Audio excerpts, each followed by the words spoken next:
Hello friends, welcome back to our YouTube channel GK with me. तो आज की इस वीडियो में आपके साथ थोड़ी बातें करने आई हूँ, थोड़ा सा डिस्कशन करने आई हूँ और मैं आपके साथ अपनी स्ट्रेटजीज को शेयर करने आई हूँ। जैसे कि एस्टेट 2025 है, हरियाणा सीईटी का एग्जाम है, तो ये दोनों ही आपके अभी कंडक्ट होने वाले हैं, है ना। उन दोनों को आप कैसे प्रिपेयर करेंगे, कैसे मैंने अपने इन सभी एग्जाम्स को क्रैक किया था, उन सब के बारे में भी मैं डिस्कस कर लूंगी और कैसे आप अपनी स्ट्रेटजीज बना सकते हैं और दोनों एग्जाम की तैयारी आप एक साथ कैसे कर सकते हैं। ठीक है, तो लास्ट तक वीडियो में बने रहिएगा, ये वीडियो आपके लिए बहुत ज़्यादा यूजफुल रहने वाली है। ठीक है, तो अगर हम बात करते हैं एस्टेट 2025 के बारे में, आपको बहुत बार बता चुकी हूँ कि आपको किस तरीके से अपनी प्रिपरेशन करनी है। आपको पता है उसमें आपको 150 में से 90 मार्क्स लेने ही लेने हैं। और अगर मैं हरियाणा सीईटी की बात करती हूँ तो हरियाणा सीईटी में आपका 95 मार्क्स, पिछली बार 100 मार्क्स का पेपर हुआ था, 100 क्वेश्चन थे, 95 मार्क्स का पेपर था। ठीक है, 0.95 मार्क्स का 0.95 मार्क्स का एक क्वेश्चन आया था और उसमें अगर आपने कोई भी गोला फिल नहीं किया, ऐसे ही छोड़ दिया है, तो उसकी नेगेटिव मार्किंग हुई थी।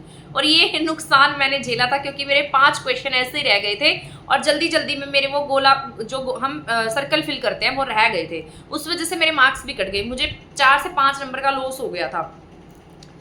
और अगर मैं बात कर लेती हूँ सिलेबस की, तो दोनों का सिलेबस मैं आपको पहले बता चुकी हूँ। दोनों का सिलेबस जो है वो कहीं ना कहीं मिलता जुलता है। जैसे हरियाणा एस्टेट की बात करते हैं और हरियाणा सीईटी की बात करते हैं। हरियाणा एस्टेट में आपके 10 नंबर की हरियाणा जीके आती है, जहाँ पर हरियाणा सीईटी में आपके 25 मार्क्स की हरियाणा जीके देखने को मिलती है। तो अगर आप हरियाणा जीके को अच्छे से पढ़ेंगे, या अभी मान लो एस्टेट का एग्जाम है 1 महीने में, एस्टेट के एग्जाम के लिए आपने मोटा मोटा हरियाणा जीके को पढ़ दिया है, उसका एक ओवरव्यू ले लिया है, उसको थोड़ा सा इस तरीके से पढ़ा है कि कुछ क्वेश्चन आएंगे तो आप उसमें से 10 में से 7 नंबर आराम से ले सकते हैं। ठीक है, अगर आप इतना भी पढ़ लेते हैं तो हरियाणा सीईटी के लिए आप उनको और ज्यादा डीपली तरीके से पढ़ सकते हैं। तो दोनों में ही हरियाणा जीके आती है, तो दोनों इस तरीके से रिलेटेड रहते हैं। और मुझे ये भी पता है जो मान लो एस्टेट का एग्जाम दे रहे हैं वो कहीं ना कहीं सीईटी का भी एग्जाम देंगे, है ना। अब ये तो है नहीं, अगर कोई कंपटीशन एग्जाम की तैयारी करता है तो वो सभी एग्जाम देता है। जैसे मैं एक एग्जाम नहीं देती थी, मैं हरियाणा के सभी एग्जाम्स देती थी। मैंने A group, B group, C group, D group, सभी ग्रुप्स के एग्जाम दिए हैं। कोई भी ऐसा ग्रुप नहीं था जिसमें मैंने एग्जाम ना दिया हो। मैंने एचसीएस तहसीलदार और ग्रुप बी में जो भी पोस्ट आती थी उन सभी के एग्जाम दिए। सी में, ग्रुप सी में जो पेपर हुआ था सीईटी का एग्जाम दिया। फिर मैंने दूसरा, मेरा मेंस भी हुआ था, मेंस में मेरे 85 मार्क्स आए थे। फिर क्या हुआ कि पेपर जो था वो कैंसिल हो गया और उसके बाद मेरा टीजीटी में सिलेक्शन हो गया। उसके बाद मुझे आगे जो दोबारा से एग्जाम हुए थे उनमें एग्जाम देने की नीड ही नहीं पड़ी। तो इसका मतलब ये नहीं है कि मैंने सिर्फ और सिर्फ सीईटी की तैयारी की थी, या फिर ऐसा भी नहीं है कि सिर्फ और सिर्फ मैंने एस्टेट की प्रिपरेशन की थी।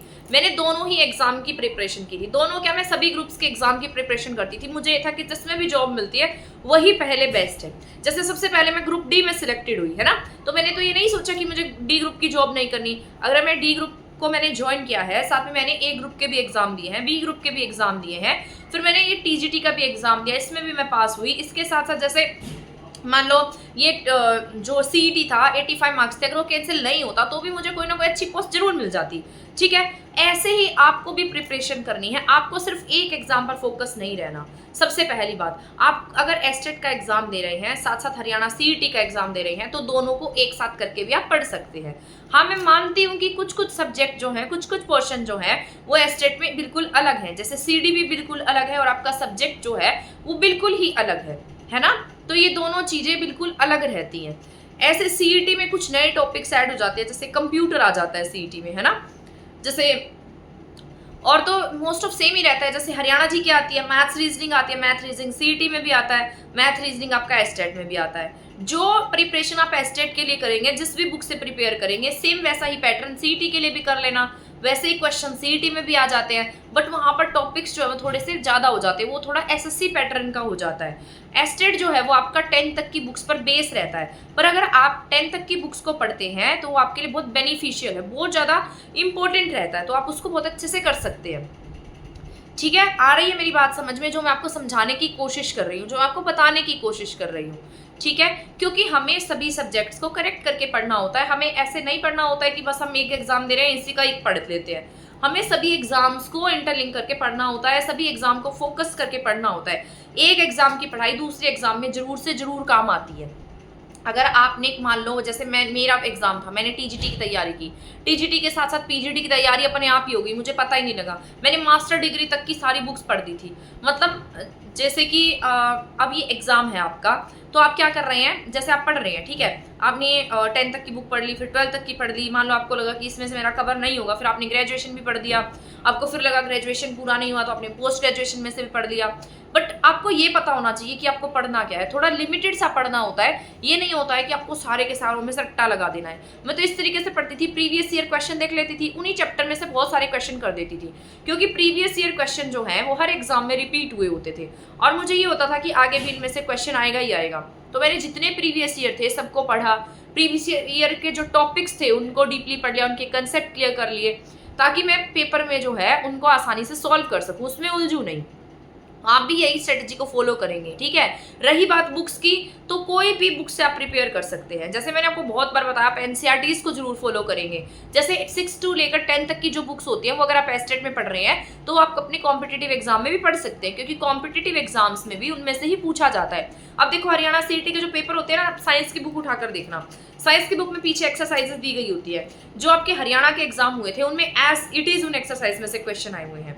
जो आपकी एनसीईआरटी की साइंस की बुक्स है, एसएसटी की बुक्स है, 9th-10th की बुक्स है, उनमें एज इट इज पीछे की एक्सरसाइज में से एज इट इज क्वेश्चन पूछे गए हैं। अगर आप उनको ही नहीं पढ़ेंगे, सिर्फ पब्लिकेशंस की बुक्स को पढ़ते रहेंगे, तो आप वहाँ उन क्वेश्चन को कैसे सॉल्व करेंगे, है ना।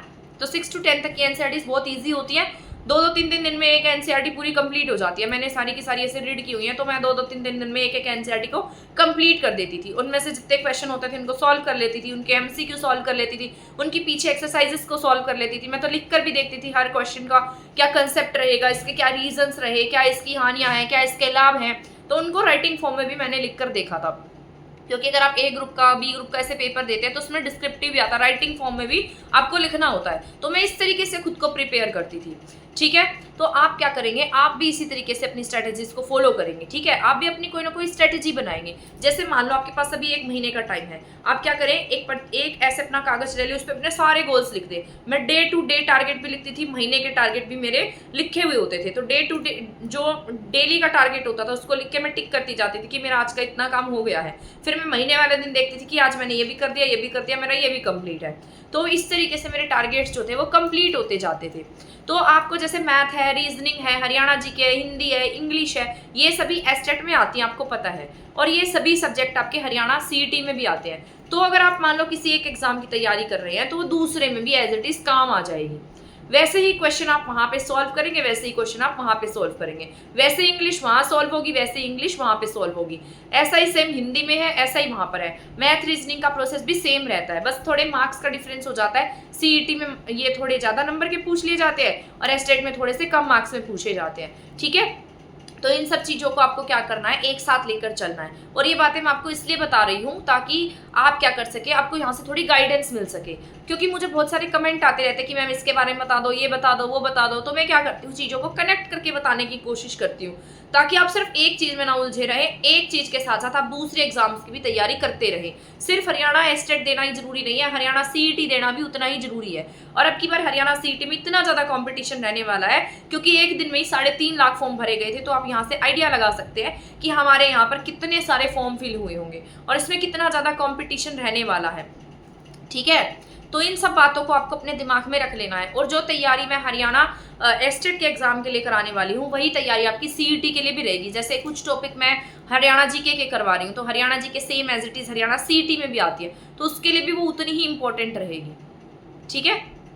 आ गया समझ में। तो ये जितने पॉइंट मैंने आपको बताए हैं, नेगेटिव मार्किंग नहीं है। आपको अच्छे से तैयारी करनी है, आपके माइंड को उसी तरीके से मेकअप करना है, उसी तरीके से तैयार रखना है, उसी तरीके से आपको अपनी तैयारियां करनी है, ठीक है। और आगे इस तरीके की गाइडेंस जो है वो मैं आपको हमेशा दे ही रही हूँ और देती भी रहूँगी। बुक स्ट्रेटेजी जो भी आपके मन में डाउट है वो सब मैं आपके साथ शेयर कर ही रही हूँ और आगे भी करती रहूँगी, ठीक है। तो आप अपने इन चीज़ों को ध्यान में रखिएगा, पढ़िएगा, पढ़ते रहिएगा और हमारे चैनल के साथ बने रहिएगा। चैनल को सब्सक्राइब नहीं किया तो सब्सक्राइब कर देना, वीडियो को शेयर नहीं किया तो आप शेयर भी कर देना। तब तक के लिए थैंक यू, धन्यवाद।